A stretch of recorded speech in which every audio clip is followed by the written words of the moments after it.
today, actually yesterday, Kenny Payne out as the basketball coach at Louisville. This was more than expected. That is why you have seen some of the rumors of who might be targeted by Louisville. And Louisville, with a great history, but it's been a tough run, could pretty much reach out to who they want. Doesn't mean they'll get all of who they want or any of who they want, but that brings up the story that today, I think Ole Miss extended a contract with Chris Beard. Here are the odds from earlier today. Scott Drew at Baylor, Nate Oates at Alabama. Beard has signed an extension, like a big one, at Ole Miss. Cronin, who seems like he's miserable every single day of his life. Tang at K-State. Forbes, Shorts, Shaka Smart, and goes down the list. Dusty May, whose name has come up as a possible target with Ohio State. Musselman at Arkansas, and the field.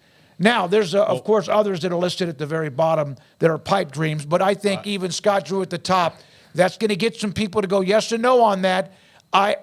We asked Scott yesterday, could he ever expect to coach anywhere else but Baylor? He never said, no, I'm not going to Louisville, and so that will be something people will say. He never said no about Louisville because he knows it's out there, but he said he would not be leaving. Going to hope to win national championships, multiple championships here, but at least there's that list. Yeah, I think the Scott Drew thing from Vegas is they're listening to the fans too much, and probably the AD has probably let it slip through a source that he's going to try to call him, but I just don't see that. Actually, my top 5 is on this today. I have some of these guys' names on there, and I think the bottom of the list has a much better shot of happening than the top of the list.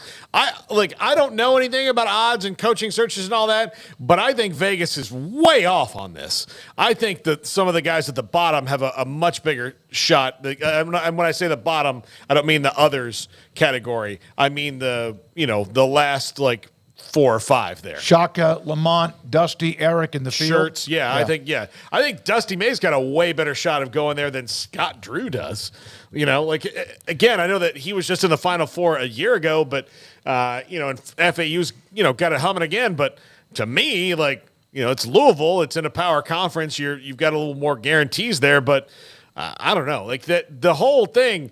I don't think maybe people know, but Scott Drew, and we do because we've been here, but he's literally been begging for a new arena for 15 years, and they finally built it for him, and he's going to leave after he plays 12 games in it? Come on! Yeah, I think it's it's just par for the course to see names that are going to generate some conversation and whatnot during a coaching search that sometimes aren't very realistic, and sometimes maybe they're more realistic than the people that are penning those opinions. And I think with Scott Drew, obviously yesterday he didn't say no, absolutely no chance whatsoever, so that leaves the door cracked open. But based on every piece of evidence that one would consider significant, there is not a single point that you would tally in favor of Louisville.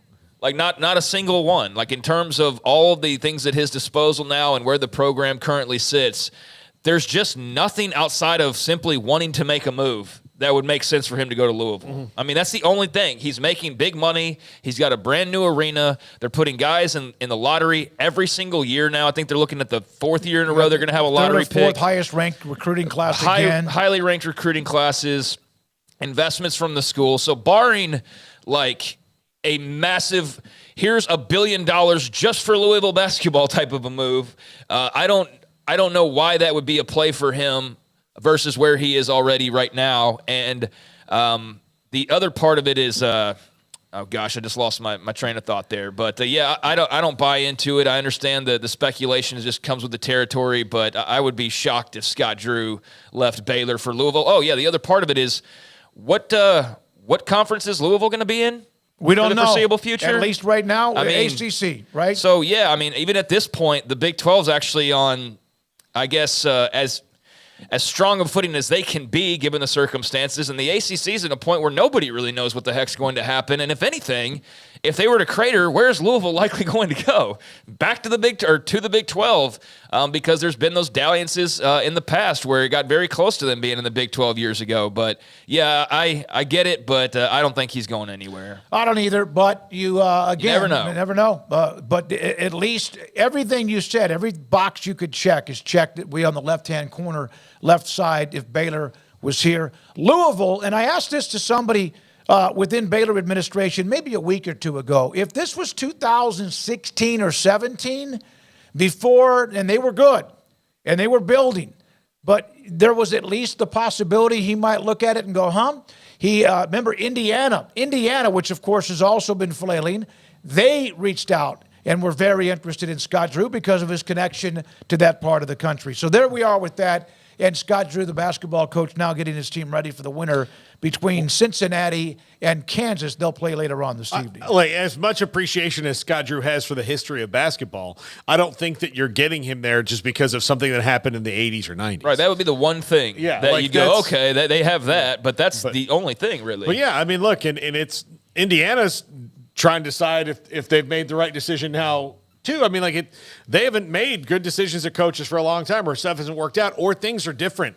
And one of those things that's different that Louisville and Indiana, have not been able to kind of maintain with some of the other, blue bloods like Kansas or Kentucky or UConn or whoever, is that, there's other coaches in other parts of the country that for a while didn't really care about basketball that are good now. Like, when you've got FAU being good and San Diego State being good and all these different things happening, it's hard for you to be like, well, we were in Louisville. We won in the 2000s. Like, yeah, okay.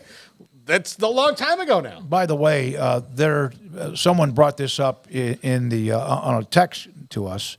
What about Baylor basketball when it comes to NIL? They're fine.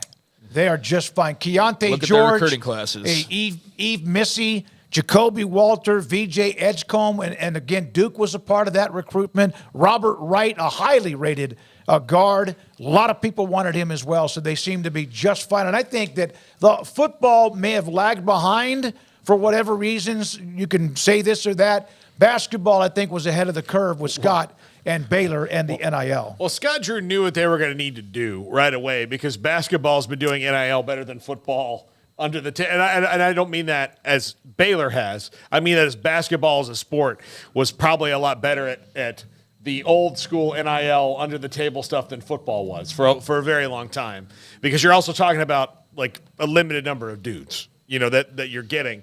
Also, he's got to make sure that, all 12 guys have something on the roster, but really you have to worry about 4 or 5 making sure that they're good, as opposed to football, where if you only worry about 4 or 5, then you're not going to be very good. So it's a little bit of a different thing, and he was out in front of it. His philosophy was different. Dave Aranda had a different philosophy, but he's now changing, so that's why. Mm-hmm.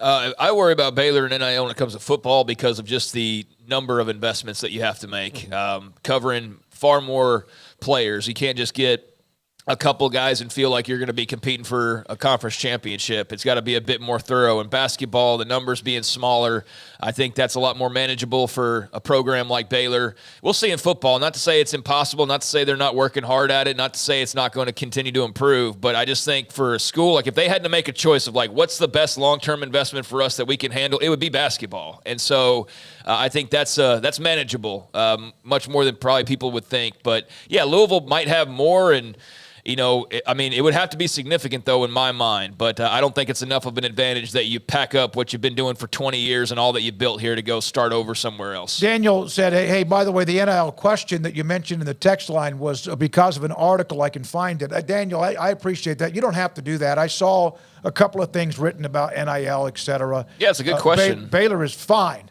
in men's basketball, really good when it comes to the NIL. All right, when we come back.